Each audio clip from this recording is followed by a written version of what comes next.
Welcome to the Global News Podcast on YouTube, where we go behind the headlines to look at a story and why it matters. In this episode, we look at how France is commemorating the victims of the deadliest attack in its recent history. The night when 10 years ago, Islamist gunmen wearing suicide belts killed 130 people across Paris in restaurants, in bars, in the Stade de France football stadium and the Bataclan concert hall. I'm Jannat Jalil, and joining me from Paris is our correspondent Hugh Schofield. And Hugh, I remember that night 10 years ago because I was there, and when the reports first started to emerge of these shootings in various parts of the city, there was just this huge sense of disbelief, of panic and confusion as people struggled to comprehend how something like this could happen in Paris. Well, it's always exactly as you say. I remember it very well. I was in a bar on the other side of town with some friends, and the first rumours started coming through on phones and on the rolling TV news in the bar of something very, very strange happening. And at first we were minded to just push it to one side and say it was probably a scare. But then it gradually began to become clear that this was something big. How big, we had no idea. When I came immediately over to this side of town, there was talk of a massacre, of many dead, but many at that point was 20 maybe, 25. So a huge story, but not as huge as it became. And it was only then in the subsequent hours, midnight, 1 o'clock in the morning, and as news filtered out from Bataclan here behind me, the concert hall where the three had burst in and held so many hostage for 3 hours, it was only when that denouement happened with the men blowing themselves up and we could get a clear picture of what had happened inside that we realised that this was a night like no other night and a terrorism attack like no other terrorism attack that France had ever seen. 130 people killed overall, and it was truly shocking. And the scenes in the streets of this part of Paris were apocalyptic. People wandering around in a daze, police not knowing what was going up, streets sealed off, no one understanding what was happening, just wild rumours abounding of gunmen on the loose. It was a absolutely unforgettable night, as you'll know, and certainly no one here has forgotten it. Absolutely, because it started out as an ordinary Friday night, lots of people out having fun, and then it descended into this unbelievable scene of chaos and fear. Let's hear from one survivor of the Bataclan, where 90 people were killed, Sébastien Lascaux. At first, I thought the shots were firecrackers. Everything happened very, very quickly. At the same time, the lights came back on. People were screaming. And from the sound, I started to understand that it wasn't firecrackers, but that someone was shooting. And today, France is commemorating those who died or were injured that night. Indeed, and it's the 10th anniversary. It's a big anniversary. Significantly, one of the two associations which represents victims and their families has decided that after today they're folding up. For them, their work is done. It's a big moment, this. I mean, every anniversary since has been a big one, but this particularly is a big one.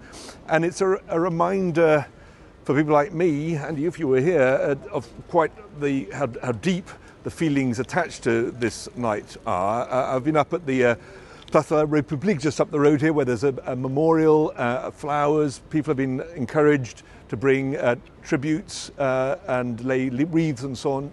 And up there, we've met people who were in the Bataclan, and they are incredibly moved by this display of public spiritedness and concern and solidarity, which the city has put on, and the country has put on.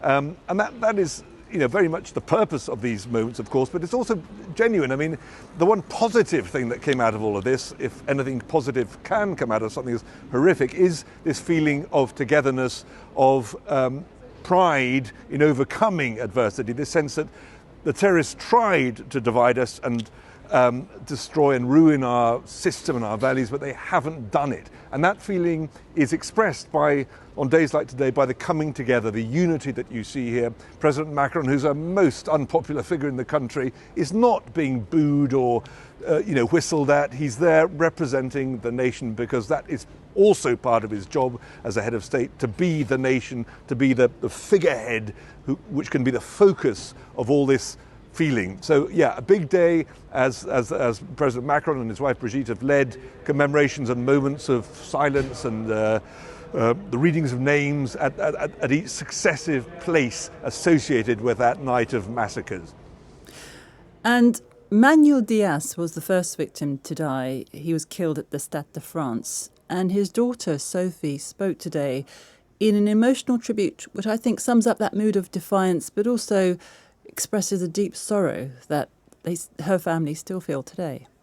Depuis ce 13 novembre, il y a un vide qui ne se comble pas. Since November 13th, 2015, there's been a void that never closes, an absence that weighs heavily every morning and every evening for the past 10 years. There are also the memories that nothing can erase. My father loved life. He believed in freedom, in the simple joy of being together, of sharing precious moments with his family, and he instilled in us the values of the Republic. That's what hatred sought to destroy, but that's precisely what we carry with us today.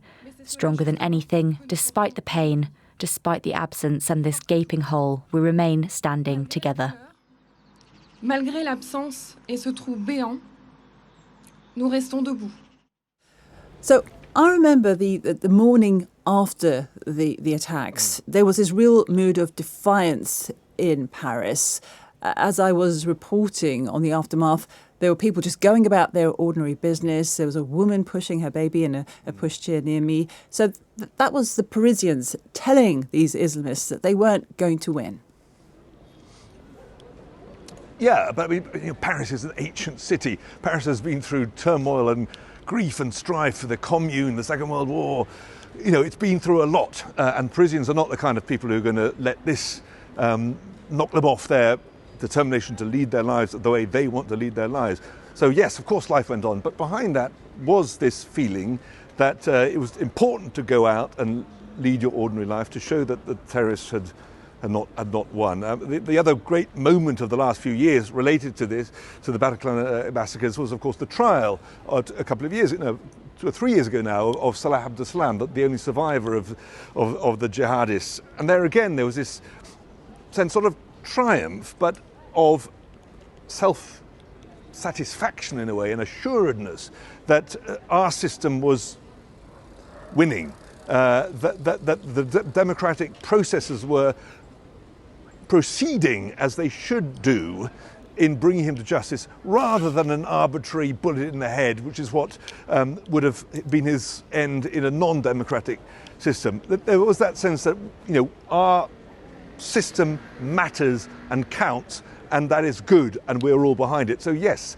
that is the positive story that the French have been telling themselves about all this ever since, and there is some truth in it. France is a country that values its sense of identity and its history and the values that have been brought to it from the revolution. So it takes these very seriously indeed. They're inculcated in school children from an early age, and so when there's a chance to demonstrate that by coming together after a tragedy like this, then they do it, and they mean it.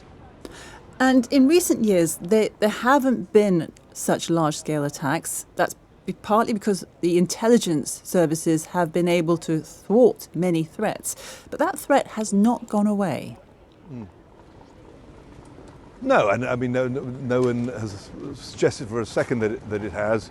Well, the threat has changed, of course, and I mean, it's obvious and been repeated many times that this kind of highly sophisticated, organised attack requiring huge logistics and a foreign power, essentially in the form of Islamic State, to organise it all and pay for it all and get people smuggled in and all the rest of it, doesn't exist anymore. So that kind of threat, a repeat of the Bataclan massacres, is not what people fear most, not what the intelligence services fear most. At the same time, there's been a big increase in intelligence work and sophistication on the part of the authorities, who feel that in a lot of cases they are on top of radicalisation of individuals. They're following people. This last year there have been a number of plots discovered. Just recently this week, the former girlfriend of Salah Abdeslam, the survivor from the jihadist who's in prison, his former girlfriend has been jailed, or arrested anyway, facing possible trial for a plot of hers. So this does go on.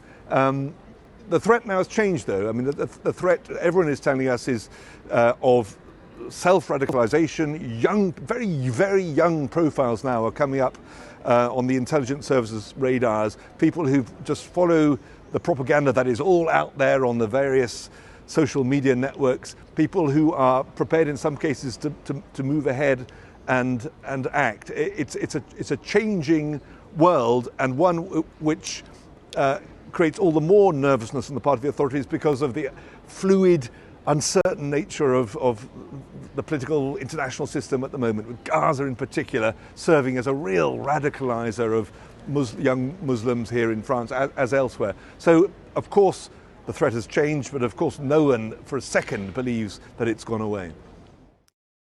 Thanks very much, Hugh.